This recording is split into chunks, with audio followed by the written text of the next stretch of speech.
ഭാരതത്തിന്റെ ആദ്യ സൂര്യപടല ഉപഗ്രഹം ആദിത്യ L1 ഇന്ന് ലക്ഷ്യസ്ഥാനത്തെത്തും. 1.5 ദശലക്ഷം കിലോമീറ്റർ സഞ്ചരിച്ച് 126 ദിവസം കൊണ്ടാണ് പേടകം അന്തിമ ഭ്രമണപഥത്തിൽ എത്തുന്നത്. ഹാലോ ഓർബിറ്റർ വൈകുന്നേരം 4-നും 4:30-ക്കും ഇടയിലാണ് എത്തുന്നത്. കഴിഞ്ഞ വർഷം സെപ്റ്റംബർ 2-നായിരുന്നു ആദിത്യ L1ന്റെ വിക്ഷേപണം. വിവരങ്ങളുമായി ഐസൺ ജോസ് ചേരുന്നുണ്ട്. ഐസൺ, കഴിഞ്ഞ വർഷമായിരുന്നു ഇതിന്റെ ഒരു വിക്ഷേപണം. ഇന്ത്യക്ക് അഭിമാനിക്കാവുന്ന ഒരു നേട്ടമെന്ന് തന്നെ പറയാൻ സാധിക്കും. ഒരു ചരിത്ര നിമിഷമാണ്. വിശദാംശങ്ങൾ. ഒരു ചരിത്ര നിമിഷത്തിന് തന്നെയാണ് ഇന്ന് ഭാരതം സാക്ഷിയാകുന്നത് എന്ന കാര്യത്തിൽ തർക്കമില്ല. കാരണം നമുക്കറിയാവുന്നതാണ്, 5 ലാഗ്രാഞ്ചിയൻ പോയിന്റുകളാണുള്ളത്. ഈ ലാഗ്രാഞ്ചിയൻ പോയിന്റുകളിൽ 5 പോയിന്റുകളിലും സൂര്യനെ പൂർണ്ണമായും നിരീക്ഷിക്കാൻ സാധിക്കുന്ന ഒരു കേന്ദ്രങ്ങളാണ്, ബഹിരാകാശത്തെ കേന്ദ്രങ്ങളാണ്. നേരത്തെ നമുക്കറിയാവുന്നതാണ്, 200 കൊല്ലത്തിലേറെ മുമ്പ് കണ്ടെത്തിയ ഈ ബഹിരാകാശ കേന്ദ്രങ്ങളിൽ അല്ലെങ്കിൽ ബഹിരാകാശ ബിന്ദുവിൽ എത്തിപ്പെടാൻ സാധിക്കുന്നു എന്നതാണ് ഏറ്റവും വലിയ നേട്ടമായി നമ്മൾ കണക്കാക്കേണ്ടത്. ഇവിടെ എത്തുന്നത് എന്തിനെ എന്ന ചോദ്യത്തിനുള്ള മറുപടിയാണ് പ്രധാനമായും നടക്കുന്നത്. പ്രധാനമായും ഈ ചോദ്യം ഉന്നയിക്കുമ്പോൾ ഏത് തരത്തിലുള്ള പേലോഡുകളാണ്, ഏത് തരത്തിലുള്ള പഠനങ്ങളാണ് നമ്മൾ ഈ ആദിത്യ L1മായി ബന്ധപ്പെട്ട് നടത്തുന്നത് എന്ന് സംബന്ധിച്ചാണ് ആദ്യം ഒരു കൃത്യമായ ഒരു അപഗ്രഥനം നടത്തേണ്ടതുള്ളത്.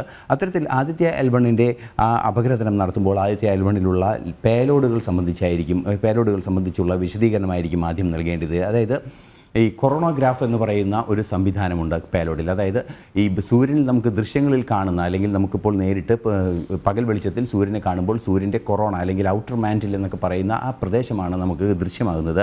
അതിൻ്റെ എമിഷൻ, അത് ഏത് തരത്തിലുള്ള പ്ലാസ്മകൾ അതിൽ നിന്ന് പുറത്തു വിടുന്നു, അല്ലെങ്കിൽ റേഡിയേഷനുകൾ എന്തെല്ലാം പുറത്തു വരുന്നു എന്നെല്ലാം പരിശോധിക്കുന്നതിനുള്ള വിസിബിൾ എമിഷൻ കൊറോണോഗ്രാഫ് എന്ന് പറയുന്ന ഒരു പേലോഡാണ് പ്രധാനമായും ഈ ആദിത്യ L1ലുള്ളത്. നമുക്കറിയാവുന്നതാണ്, ഭൂമിയിൽ നിന്നും 15 ലക്ഷം കിലോമീറ്റർ അകലെയാണ് ഈ ലാഗ്രാഞ്ചിയൻ പോയിന്റ് 1 എന്ന് പറയുന്നത്. ഈ ലാഗ്രാഞ്ചിയൻ പോയിന്റിൻ്റെ പ്രത്യേകത തന്നെ ഇപ്പോൾ നമുക്ക് ദൃശ്യങ്ങളിൽ കാണുന്ന ഭൂമിയുടെ ചിത്രം പരിശോധിക്കുകയാണെങ്കിൽ പകുതി ഇരുട്ടും പകുതി വെളിച്ചവുമായിട്ടാണ് കാണാൻ സാധിക്കുക. കാരണം ഭൂമിയിൽ പകലും രാത്രിയും ഉണ്ടാകുന്നത് ഈ ഗോളത്തിൻ്റെ 2 വശങ്ങളിൽ സൂര്യപ്രകാശം ഏൽക്കുന്ന വിവിധ ഘട്ടങ്ങളാവുമ്പോഴാണ്. സ്വാഭാവികമായും അത്തരത്തിലുള്ള നിഴൽ വീഴുന്ന സാഹചര്യമാണ് ദിവസം നിശ്ചയിക്കുന്നതെങ്കിൽ ഈ ലാഗ്രാഞ്ചിയൻ പോയിന്റിൽ നിഴലില്ലാത്ത ഒരു പ്രദേശമാണ്. കാരണം മറ്റ് ഗ്രഹങ്ങൾ തടയുകയോ 24 മണിക്കൂറും സൂര്യ നിരീക്ഷണം സാധ്യമാവുകയും ചെയ്യുന്ന ഒരു പ്രദേശമാണ് ലാഗ്രാഞ്ചിയൻ പോയിന്റ്. അതുകൊണ്ട് തന്നെ ഈ ലാഗ്രാഞ്ചിയൻ പോയിന്റിൽ നിന്നുള്ള ഒരു നിരീക്ഷണം വളരെ കൃത്യമായി സൂര്യനെ അതിൻ്റെ ആ കാലഘട്ടത്തോളം, അതായത് ഈ ആദിത്യ L1 എത്ര കാലം നിലനിൽക്കുന്നു അത്രയും കാലം സൂര്യനെ 1 സെക്കൻഡ് പോലും വിടാതെ നിരീക്ഷിക്കാൻ സാധിക്കുമെന്നതാണ്. അതുപോലെ തന്നെ solar ultra violet imaging telescope എന്ന് പറയുന്നൊരു സ്യൂട്ട് എന്ന് പറയുന്നൊരു ഉപകരണമുണ്ട്.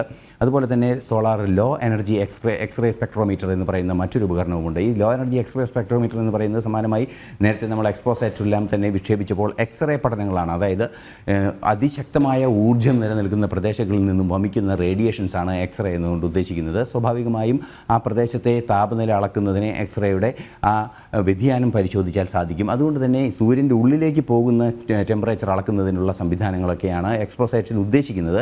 സമാനമായി ഈ എക്സ്റേ സംബന്ധിച്ചുള്ള പഠനമാണ് ഇത്തരത്തിലുള്ള ഈ എക്സ്റേ സ്പെക്ട്രോമീറ്റർ എന്ന് പറയുന്ന സൊളക്സ് എന്ന് പറയുന്ന ഈ സംവിധാനവുമായി സാധ്യമാക്കുന്നത്. അതുപോലെ തന്നെ high energy L1 orbiting x-ray spectrometer, അത് കുറേ കൂടെ ശക്തമായ ഇതേ സംവിധാനം തന്നെയാണ് പ്രവർത്തിക്കുന്നത് എന്നതാണ്. പിന്നീട് 2 പ്രദേശം നിരീക്ഷിക്കുന്നത്, അതായത് L1 പോയിന്റിൻ്റെ സ്വാഭാവികാവസ്ഥകളെ പരിശോധിക്കുന്നതിനുള്ള 2 ഉപകരണങ്ങളാണ് ഈ ആദിത്യ L1ലുള്ളത്. Aditya solar wind particle experiment ASPEX എന്ന് പറയുന്ന ഒരു ഉപകരണമാണ്. അതായത് വിൻഡ് പാർട്ടിക്കിൾ ആ പ്രദേശത്ത്, അതായത് ഭൂമിയിൽ നിന്നും 15 ലക്ഷം കിലോമീറ്റർ അകലെ സൂര്യനെ പൂർണ്ണ സമയം ദൃശ്യമാകുന്ന ഈ പോയിന്റിൽ വിൻഡ് പാർട്ടിക്കിൾ എത്ര കണ്ട് ധൂളികളുടെ സാന്നിധ്യമുണ്ട് എന്ന് പഠിക്കുന്ന ഒരു സംവിധാനമാണ്. അതുപോലെ തന്നെ പ്ലാസ്മ അനലൈസർ പാപ്പ എന്ന് പറയുന്ന ഒരു ഉപകരണവും കൂടിയുണ്ട്. ഇത്തരത്തിൽ വിശദമായ ഒരു പഠനം ആ പ്രദേശത്തെക്കുറിച്ചും, അതായത് ആദിത്യ L1 എന്ന് പറയുന്ന ആ ഉപഗ്രഹം വിക്ഷേപിക്കുന്ന പ്രദേശം ഏതാണോ അതാണ് ലാഗ്രാഞ്ചിയൻ L1 പോയിന്റ് എന്ന് പറയുന്ന ലാഗ്രാഞ്ചിയൻ പോയിന്റ് എന്ന് ഉദ്ദേശിക്കുന്നത്. ലാഗ്രാഞ്ചിയൻ പോയിന്റിൻ്റെ പ്ലാസ്മയുടെ സാന്നിധ്യവും അവിടുത്തെ ധൂളികളുടെ സാന്നിധ്യവും സൂര്യൻ്റെ എക്സ്റേയുടെയും കൊറോണോഗ്രാഫിയുടെയും അത്തരത്തിലുള്ള സംവിധാനങ്ങളെല്ലാം തന്നെ വിശദമായി പഠിക്കുന്നതിനുള്ളൊരു സംവിധാനമാണ് ആദിത്യ L1. നമുക്ക് എല്ലാവർക്കും അഭിമാനമായി, ഓരോ ഭാരതീയനും അഭിമാനമായി ഇന്ന് 4 മണിയോടുകൂടി കൃത്യമായി ഈ ഹലോ ഓർബിറ്റിൽ, ഇപ്പോൾ നിലവിൽ ഈ സൂര്യനടുത്ത് ലാഗ്രാഞ്ചിയൻ പോയിന്റിന് വളരെ അടുത്ത് തന്നെയാണ് ആദിത്യ L1 ഉള്ളത്. ഇനി ഇവിടുന്ന് അങ്ങോട്ട് L1 പോയിന്റിലേക്ക് കൃത്യമായി എത്തുകയാണ് ചെയ്യുക, കൃത്യമായി വലം വയ്ക്കുകയാണ് ചെയ്യുക. ഒരു ഹലോ ഓർബിറ്റിലേക്ക് വലം വയ്ക്കാൻ ആരംഭിക്കുന്ന ഈ പ്രവർത്തനമാണ് ഇന്ന് 4 മണിയോടെ യാഥാർത്ഥ്യമാവുക. തുടർന്ന് സൂര്യനിരീക്ഷണങ്ങൾ സംബന്ധിച്ച വിവിധങ്ങളായ പഠനങ്ങളും പഠന ഗവേഷണ റിപ്പോർട്ടുകളും പുറത്തുവരുമെന്നാണ് പ്രതീക്ഷിക്കുകയും ചെയ്യുന്നത്. ആതിര. അച്ഛൻ ഈ ഒരു സംഭവം പറയുമ്പോഴത്തേക്കിനും നമുക്ക് എടുത്തു പറയേണ്ട ഒന്നാണ് ആദിത്യ L1 പുറത്തുവിട്ട ചിത്രങ്ങൾ എന്ന് പറയുന്നത്. അതായത് ഈ സ്യൂട്ട് പേൽഗോഡ് അൾട്രാവയലറ്റ് തരംഗദൈർഘ്യത്തിന് സമീപം സൂര്യന്റെ പൂർണ്ണ ഡിസ്ക് ചിത്രങ്ങൾ പുറത്തുവിട്ടിരുന്നു. ഇതിന്റെ വിശദാംശങ്ങൾ കൂടി. തീർച്ചയായും ഇത്തരത്തിലുള്ള ഈ ഉദ്ദേശം തന്നെയാണ് അതിലിപ്പോൾ സൂചിപ്പിച്ച അതേ ഉദ്ദേശം തന്നെയാണ് ഈ സോളാർ നിരീക്ഷണം അല്ലെങ്കിൽ സൂര്യ നിരീക്ഷണ ഉപഗ്രഹം കൊണ്ട് ഉദ്ദേശിക്കുന്നത്. കാരണം ഈ ചിത്രങ്ങൾ സൂര്യൻ്റെ കൃത്യമായൊരു ചിത്രം നമുക്കറിയാവുന്നതാണ്. ഒരു വസ്തുവിൽ അഗ്നി ഉണ്ടാകുമ്പോൾ അല്ലെങ്കിൽ അതിൽ നിന്ന് അഗ്നി പുറപ്പെടുമ്പോൾ ആ അഗ്നി പുറപ്പെടുന്ന ആ സ്പെക്ട്രമാണ് നമുക്ക് കൃത്യമായി ദൃശ്യമാകാൻ സാധിക്കുന്നത്.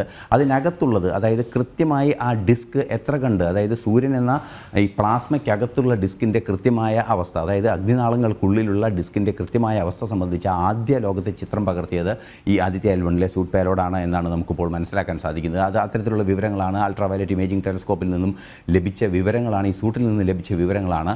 അതുപോലെ തന്നെ മറ്റു ചില ഡാറ്റകളെല്ലാം തന്നെ എക്സ്റേ സംബന്ധിച്ച ചില ഡാറ്റകൾ, ചില വേരിയൻ ഡാറ്റകളെല്ലാം തന്നെ നമുക്ക് ലഭ്യമായി. ഇതെല്ലാം ഒരു നിരീക്ഷണത്തിൻ്റെ പശ്ചാത്തലത്തിലാണ്, അല്ലെങ്കിൽ അത് പൂർണ്ണമായും പരിശോധിച്ചുകൊണ്ടിരിക്കുകയാണ് എന്നാണ് ഇപ്പോൾ ISRO അറിയിക്കുന്നത്. ഇപ്പോൾ അതിൻ്റെ പരിശോധനകളും അന്വേഷണങ്ങളും നടന്നുകൊണ്ടിരിക്കുകയാണ്. കാരണം വലിയൊരു ഡാറ്റയാണ് ഈ ലഭിച്ചുകൊണ്ടിരിക്കുന്നത്. കാരണം ഓരോ നിമിഷവും ഓരോ നിമിഷവും അല്ലെങ്കിൽ ഓരോ മണിക്കൂറിലും വളരെ കൃത്യമായ വിവരങ്ങൾ ഭൂമിയിലേക്ക് അയച്ചുകൊണ്ടിരിക്കുകയാണ് നിലവിലിപ്പോൾ തന്നെ ഇത്തരം സംവിധാനങ്ങൾ. അതുകൊണ്ട് തന്നെ വിശദമായ ഒരു പഠനം ഇക്കാര്യത്തിൽ സാധ്യമാകുന്നതിന് വേണ്ടിയുള്ള ഡാറ്റകൾ ലഭ്യമാകുമ്പോൾ അത് സംബന്ധിച്ച പരിശോധനകൾ നടന്നുകൊണ്ടിരിക്കുകയാണ്. തുടർന്ന് അതായത് ഇനി കൃത്യമായും L1 പോയിന്റിൽ എത്തിയതിന് ശേഷം ഇതിൻ്റെ താരതമ്യ പഠനം അല്ലെങ്കിൽ വിശകലനങ്ങളെല്ലാം തന്നെ നടപ്പാകുമ്പോൾ കൃത്യമായ വിവരങ്ങൾ ഇത് സംബന്ധിച്ച്, അതായത് സൂര്യൻ്റെ കൊറോണഗ്രാഫ് സംബന്ധിച്ച്, അതിലെ എക്സ്റേകളുടെ സാന്നിധ്യം സംബന്ധിച്ച്, അതുപോലെ തന്നെ അൾട്രാവയലറ്റിൻ്റെ സാന്നിധ്യം സംബന്ധിച്ച് ഇതെല്ലാം വിശദമായ ചിത്രങ്ങളും വിശദമായ ധാരണകളും നമുക്ക് എത്തിപ്പെടാൻ സാധിക്കുമെന്നതാണ് ഏറെ പ്രാധാന്യമർഹിക്കുന്ന വിഷയം. മറ്റൊരു ഏറ്റവും പ്രാധാന്യം, അതായത് മാനവരാശിക്ക് എന്താണ് ഇതുകൊണ്ട് നേട്ടമെന്ന പരിശോധന നടത്തുമ്പോഴാണ് മാനവരാശിയുടെ അവസാനത്തെ ഊർജ്ജ സ്രോതസ്സായ, ഇനി മറ്റൊരു ഊർജ്ജ സ്രോതസ്സിനെ കണ്ടെത്താൻ ഭൂമിയിൽ സാധ്യമല്ലാത്തൊരു സാഹചര്യത്തിൽ ഈ അവസാനത്തെ ഊർജ്ജ സ്രോതസ്സായ സൂര്യനെ ഏത് രീതിയിൽ പ്രയോജനപ്പെടുത്താൻ സാധിക്കും, എത്ര കാലത്തേക്ക് ആ ഊർജ്ജത്തെ നമുക്ക് പ്രതീക്ഷിക്കാം എന്നീ ഗവേഷണങ്ങളെല്ലാം തന്നെ വളരെ കൃത്യമായി നടത്തുന്നതിനുള്ള അടിസ്ഥാന വിവരങ്ങളാണ് ഇപ്പോൾ നമുക്ക് ലഭ്യമാവുക. നമുക്കറിയാവുന്നതാണ് ഈ അടുത്ത കാലത്ത്, അതായത് ടെലസ്കോപ്പുകളുടെയും മറ്റു സംവിധാനങ്ങളുടെയും പകലും രാത്രിയും ഉണ്ടാകുന്ന അളവുകളും, അതുപോലെ തന്നെ ഭൂമിയുടെ വിവിധ ഭൂമധ്യരേഖയുടെയും അതുപോലെ തന്നെ എലിപ്റ്റിക്കൽ രേഖകളുടെ എല്ലാം തന്നെ ഭൂമിയെ സംബന്ധിച്ച ഈ വ്യത്യസ്തങ്ങളായ അളവുകളുടെ അടിസ്ഥാനത്തിൽ ലഭ്യമാകുന്ന ഡാറ്റകൾ ആയിരുന്നു ഈ സൂര്യനെക്കുറിച്ചുള്ള പഠനം സംബന്ധിച്ച് നമുക്കിതുവരെ ലഭ്യമായിരുന്നത്. ഈ ഭൂമിയെ സംബന്ധിച്ച് അക്ഷാംശവും രേഖാംശവും കമ്പയർ ചെയ്യുമ്പോൾ ഉണ്ടാകുന്ന അത്തരത്തിലുള്ള വിവരങ്ങൾക്ക് അതീതമായി കൃത്യമായി കുറെ കൂടെ വ്യക്തമായ, അതായത് പകലും രാത്രിയുമില്ലാത്ത, മറ്റ് ഗ്രഹങ്ങളുടെ തടസ്സങ്ങളില്ലാത്ത 24 മണിക്കൂർ എന്ന് പറയുമ്പോൾ സാങ്കേതികമായത് ഭൂമിയിൽ മാത്രമാണ്. ഭൂമിയിൽ നിന്നും 15 ലക്ഷം കിലോമീറ്റർ അകലെ 24 മണിക്കൂർ എന്ന് പറയുന്നത് ഭൂമിയുമായി കമ്പയർ ചെയ്യുമ്പോൾ മാത്രമാണ്. അവിടെ അത്തരത്തിലൊരു പകലോ രാത്രിയോ ഇല്ലാത്തത് കൊണ്ട് തന്നെ 24 മണിക്കൂർ എന്ന സാങ്കേതിക പദം പോലും ഉപയോഗിക്കാൻ സാധ്യമാകാത്ത ഒരു പ്രപഞ്ച പോയിന്റിലേക്കാണ് ഇപ്പോൾ ആദിത്യ L1 എത്തിയിരിക്കുന്നത്. അവിടെ നിന്നുള്ള നിരീക്ഷണങ്ങൾ പൂർണ്ണമായും സാധ്യമാകുമ്പോൾ, അതായത് ഈ ഭൂമിയെ സംബന്ധിച്ച് ഭൂമിയിൽ നിന്നുള്ള നിരീക്ഷണം എന്നതിനപ്പുറം ഭൂമിയേക്കാൾ കുറേ കൂടെ കൃത്യമായുള്ള ഒരു പ്രദേശത്തെത്തി ആ പ്രദേശത്ത് നിന്ന് സൂര്യനെ നോക്കുമ്പോൾ ലഭ്യമാകുന്ന ഒരുപാട് വിവരങ്ങളുണ്ട്. ഈ വിവരങ്ങളുടെ അടിസ്ഥാനത്തിൽ ഊർജ്ജം സംബന്ധിച്ച് നമുക്ക് കാലഗണനകൾ നടത്താൻ സാധിക്കും. എത്ര കണ്ട് ഉപയോഗിക്കാൻ എന്നത് സംബന്ധിച്ച് കാലഗണനകൾ നടത്താൻ സാധിക്കും. മാത്രമല്ല ഈ അടുത്ത കാലങ്ങളിൽ, അതായത് ഒരു 4-5 വർഷം മുമ്പ് നമ്മൾ വാർത്തകളിലെല്ലാം തന്നെ നിറഞ്ഞു നിന്നൊരു വിഷയമാണ്. ടെലിവിഷൻ സിഗ്നലുകളെല്ലാം തന്നെ ചിലപ്പോൾ എഴുതി കാണിച്ചുകൊണ്ടിരുന്ന ഒരു ഇൻഫർമേഷൻ ഉണ്ടായിരുന്നു. കാരണം സോളാർ ഫ്ലയറുകളുടെ സാന്നിധ്യത്തിൽ തരംഗങ്ങൾ, അതായത് സാറ്റലൈറ്റ് തരംഗങ്ങൾക്ക് വിഘ്നം സംഭവിക്കുമ്പോൾ ടെലിവിഷൻ സംപ്രേഷണം നിന്നു പോകാൻ സാധ്യതയുണ്ട്, അല്ലെങ്കിൽ ഇത്തരത്തിൽ തടസ്സങ്ങൾ വരാൻ സാധ്യതയുണ്ടെന്ന അറിയിപ്പ് നമ്മളെല്ലാവരും കണ്ടതാണ്. ഇത്തരത്തിൽ സോളാർ ഫ്ലയറുകളുടെ സാന്നിധ്യം ഭൂമിയിൽ നിന്നും മനുഷ്യൻ ബഹിരാകാശത്തേക്ക് അയച്ച സ്പേസ് ഉപകരണങ്ങളുടെ ആ ഒരു ആയുസ്സിനെ സംബന്ധിച്ച്, അല്ലെങ്കിൽ അവയുടെ പ്രവർത്തനങ്ങൾക്ക് ആഘാതമാകാൻ സാധ്യതയുണ്ട്. ഇതെല്ലാം തന്നെ മുൻകൂട്ടി അറിയാൻ, ഒരു സോളാർ ഫ്ലയറിനെ മുൻകൂട്ടി നമുക്ക് കണ്ടെത്തി അത് കൃത്യമായി അറിയാൻ സാധിക്കുകയാണെങ്കിൽ സാറ്റലൈറ്റുകളെ ആ സോളാർ ഫ്ലയറിൻ്റെ ആ ഒരു പരിധിയിൽ നിന്ന് മാറ്റാനോ, അല്ലെങ്കിൽ അത്തരത്തിൽ ഏതെങ്കിലും സാധ്യതമായ ഘടകങ്ങളിലൂടെ അല്ലെങ്കിൽ പ്രവർത്തനങ്ങളിലൂടെ ലോകത്തിൻ്റെ മുഴുവൻ വലിയൊരു സ്പേസ് അസറ്റ്, നമുക്കറിയാവുന്നതാണ്, കോടിക്കണക്കിന് രൂപ ചെലവ് ചെയ്താണ് ഓരോ സാറ്റലൈറ്റും ബഹിരാകാശത്ത് ഓരോ സ്ഥാനങ്ങളിലേക്ക് എത്തിക്കുന്നത്. അത് ബഹിരാകാശത്ത് വെച്ച് തകർന്നു പോകാനുള്ള സാഹചര്യം ഒന്ന് സോളാർ ഫ്ലയറിൻ്റെ ഒരു സാന്നിധ്യമാണ്. അത് വളരെയധികം കാര്യങ്ങളിൽ ഒരു പ്രധാനപ്പെട്ട ഒരു ഘടകം മാത്രമാണ്.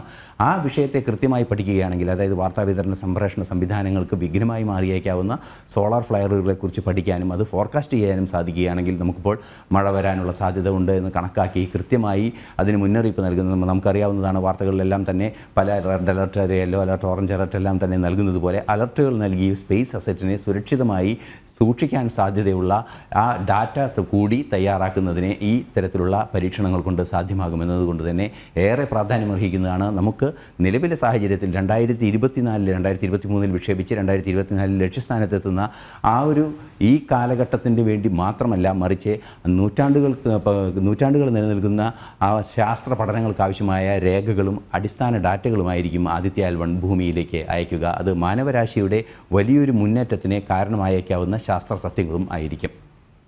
ഏതായാലും ഈ ഒരു ചരിത്ര നിമിഷത്തിന് കാത്തിരിക്കുകയാണ് രാജ്യം.